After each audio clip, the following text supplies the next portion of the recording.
Ցանկացած կնոջ համար առաջնային է տղամարդու վերաբերմունքը, խոսքը և այդ խոսքի կշիռը։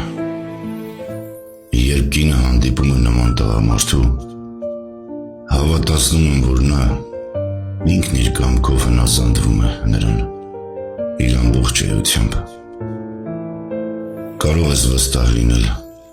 որ տղամարդու զգացմունքները շատ խորն ու անկեղծ են, երբ նա անում է ամեն ինչ, ինչ իրենից կախված է, որպեսզի քեզ հեռու պահի ցավից։ Սիրող տղամարդու համար կարևոր է, որ ոչ ինքը, ոչ ինչ-որ ուրիշ մեկը նույնիսկ անկախ կամքից քեզ չնեղացնի։ Ցավոք կան նաև տղամարդկանց և կանանց այն տեսակը, որ ոչ նրանց խոսքը քաշ ունի, ոչ էլ նրանց հոգին։ Այդ տեսակը չգիտի, թե ինչ է սերը